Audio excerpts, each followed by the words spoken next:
Hey guys, welcome to the Inspired Cupcake. Thank you for joining me.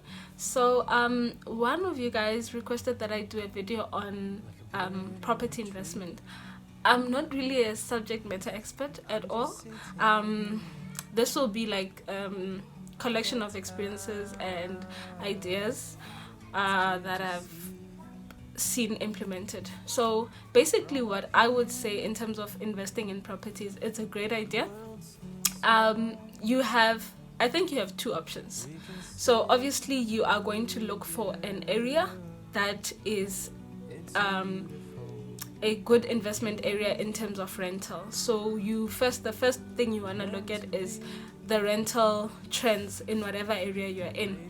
So for example, when you're in Johannesburg, you know that rentals are more expensive as you go towards your northern suburbs, and they're cheaper in some southern suburbs, and the west I think is the cheapest when you're in Joburg, and obviously Joburg Central, depending on the type of place.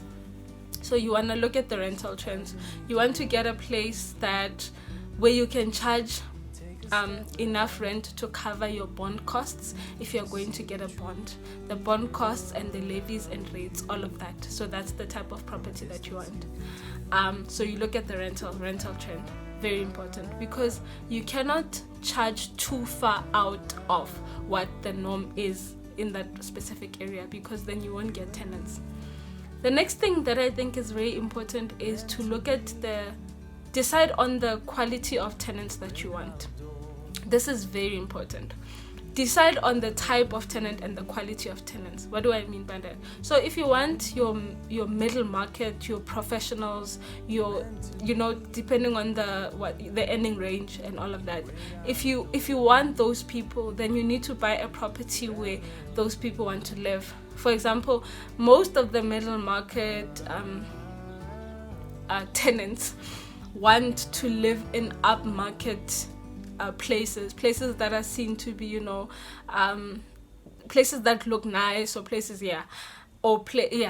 so they want to live in your northern suburbs, or a lot of them want to live in the south. They come to the west. Some of them are in the east, but not a lot of them are in the some of them are in the east. So you want to buy a property where those type of people want to purchase. So your Greenstones, your Northcliffe, your Randburg, your Midrand, all of that, né? You want to think about that. So once you've decided on the quality of the tenant that you want, that will be able to afford, that won't give you any hassles in terms of rent and all of that, then that's when you can actually go ahead and buy the property. And when I'm talking about the quality of the tenant, I'm also I also want you to think about, for example, a place like the CBD, Johannesburg CBD. You've got a lot of quality tenants there, depending on which building, or a specific type of tenant, depending on which building you buy into. So you have a lot of people living in the city, living in those huge buildings there, and they're paying a lot of money, up to like 6,000-7,000, 8,000 per month on like 2-bedroom places. So you can get really good rental there, and you find that some of these flats are actually cheap. Like you can get them at a bargain. They just need a little bit of TLC nyana, and then they'll be good to go, and they can be making you money. So look at places like that as well. Don't only look at just your suburbs outside the city and just be looking at townhouses and whatnot. Also look at the CBD can be a good investment. So, and then the other thing that I think you want to think about, so I said the rental, and then I said the quality of the tenants. The other thing that you want to think about is who's going to be managing the property. Will you be managing the property, or are you going to get an external person to manage it for you, like a property management company?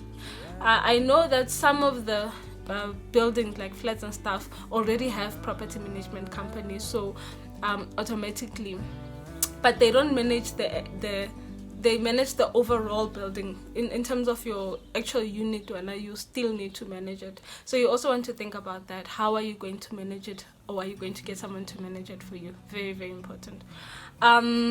That can come with additional costs, but obviously if it's your first property, you won't immediately get someone to. You might maybe get your brother or yourself, or get people to help you. I personally think that if you have people around you that can help, ask for help and get them to help you manage it. Yeah. And then the other thing also, I think the last thing you want to think about is whether or not you should get help from the bank, or if you should invest in something that you can afford. So the reason why I think this is also important is because there are some investment opportunities that we don't think about, or we don't venture into, because it seems like something that people don't plan. Like some people fall into these kind of investments. Things like I know a guy who has like houses around Ekasi. Like he's got RDPs, he buys these RDP houses and then he renovates them, and then he builds rooms, and then he makes them nice. They have showers, they have, and they look very nice. He specifically caters to a group of people who want to live in a nice place, but who can afford to move outside of Ekasi yet. They can't afford to go to the suburbs. So he's creating a nice space for them, and he's charging them anything from 1.5 to 3,000 rand for places like that. And people flock to these places. People actually want to live in these places, and you can make quite a lot of money out of them. They're like, these are your cash cows.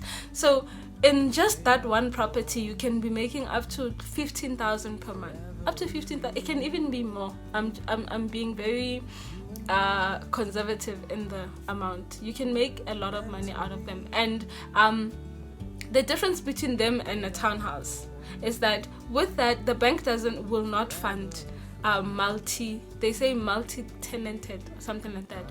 I know a specific bank, which I cannot name in this video, does not fund those at all. It won't give you a bond. So you would either have to save your own money or get a personal loan. So if you were giving a choice between a mortgage, a bond, and a personal loan, I would say, why not go for the personal loan? Because the personal loan is going to be, you're going to probably get a personal loan of a maximum of 200,000.